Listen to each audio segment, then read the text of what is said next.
नमस्कार दोस्तों, YouTube channel Ravi LLB में आपका स्वागत है। आज के वीडियो में हम जानेंगे कि बलात्कार के झूठे केस में खुद को गिरफ्तारी से कैसे बचाएं। अक्सर देखने में आता है कि लड़का और लड़की के बीच में अच्छे ताल्लुकात होते हैं, लेकिन जब संबंध खराब होते हैं तो लड़की धारा 376 की झूठी FIR दर्ज करवा देती है। ऐसे मामले में गिरफ्तारी से कैसे बचें और अग्रिम जमानत कैसे लें, इस पर सुप्रीम कोर्ट का निर्णय क्या कहता है, इन सभी विषयों पर विस्तार से बात करेंगे। लेकिन उससे पहले यदि अभी तक आपने हमारे चैनल को सब्सक्राइब नहीं किया है तो चैनल को सब्सक्राइब कर लीजिए और बेल नोटिफिकेशन को प्रेस कर लीजिए ताकि लॉ से रिलेटेड नए वीडियो मिले आपको सबसे पहले। तो आइए शुरू करते हैं। IPC की धारा 376 के तहत रेप किसे कहा गया है?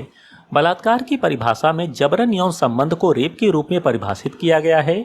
बलात्कार एक महिला के साथ उसकी सहमति के बिना जबरदस्ती करके यौन संबंध बनाने के कार्य को बताया गया है, जो गलत प्रतिनिधित्व या धोखाधड़ी करके या ऐसे समय में जब वे नशे में हो, मानसिक स्वास्थ्य या किसी अन्य कारण से अस्वस्थ हो, ऐसे समय में बनाए गए संबंध को बलात्कार माना जाएगा। इसके साथ ही निम्न स्थितियों में बनाए गए शारीरिक संबंध को भी रेप की श्रेणी में शामिल किया गया है। शारीरिक संबंध स्त्री की इच्छा के विरुद्ध बनाया गया हो, शारीरिक संबंध महिला की सहमति के बिना बनाया गया हो, शारीरिक संबंध यदि स्त्री की सहमति उसे डरा धमकाकर हासिल की गई हो, शारीरिक संबंध यदि महिला की सहमति उसे विधिपूर्ण विवाह का झांसा देकर हासिल की गई हो, शारीरिक संबंध यदि स्त्रीचित विकृत हो तो उसकी सहमति व्यक्तिगत रूप से या किसी अन्य माध्यम से कोई नशीला पदार्थ देकर प्राप्त की गई हो, शारीरिक संबंध 18 वर्ष से कम आयु की युवती के साथ बनाया गया हो, शारीरिक संबंध यदि स्त्री सहमति जताने में असमर्थ हो, ऐसी स्थिति में इन शारीरिक संबंधों को बलात्कार की श्रेणी में माना जाएगा। धारा 376 में सजा का प्रावधान। आपको जानकारी दे दें कि किसी भी महिला के साथ बलात्कार करने के आरोपी को धारा 376 के तहत मुकदमा चलाया जाता है।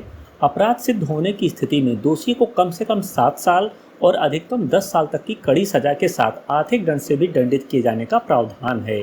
अपराध की गंभीरता और प्रकृति को ध्यान में रखते हुए सजा आजीवन कारावास या मृत्यु दंड से भी दंडित किया जा सकता है। अग्रिम जमानत क्या है? भारतीय कानून में गिरफ्तारी के बाद ही नहीं अपितु गिरफ्तारी से पहले भी जमानत दिए जाने का प्रावधान है।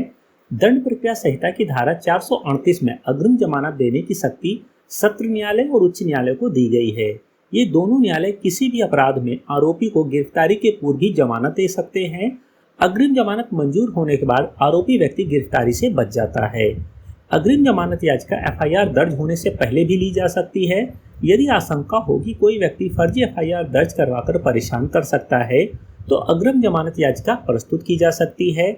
ऐसी स्थिति में FIR दर्ज होने के बाद पुलिस आरोपी को जमानत के लिए समय देगी ताकि आरोपी जमानत का इंतजाम कर सके।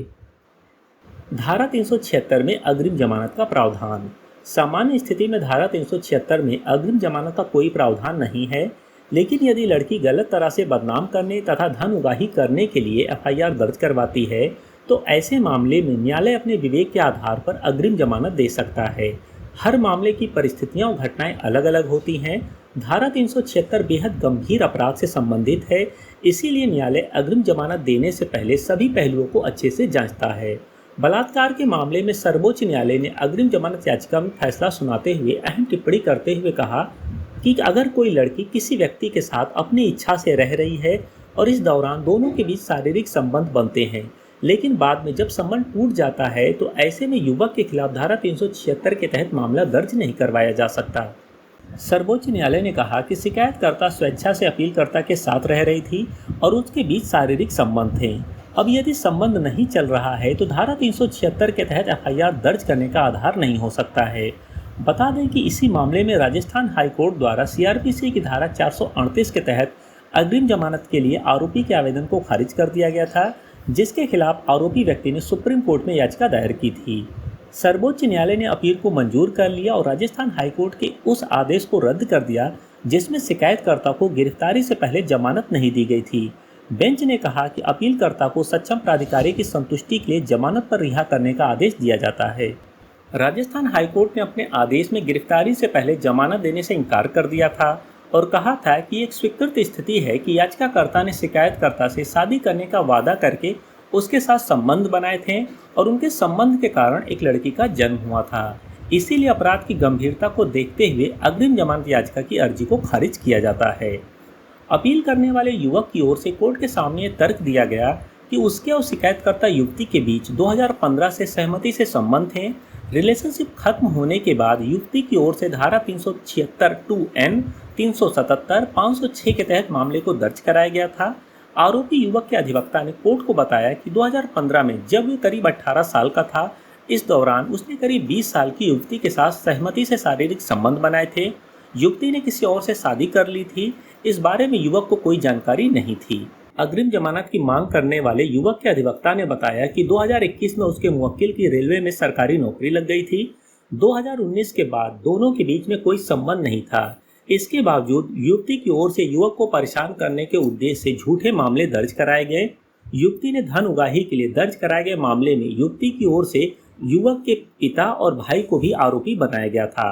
अदालत ने कहा कि शिकायत करने वाली युवती 4 साल तक आरोपी के साथ रिलेशनशिप में थी।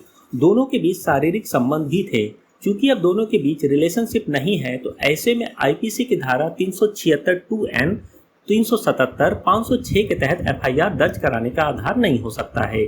शीर्ष अदालत ने कहा कि शिकायतकर्ता ने अपीलकर्ता के साथ 4 साल तक रिश्ते में रहने की बात को स्वीकार की है और जब रिश्ता शुरू हुआ तो वे 21 साल की थी।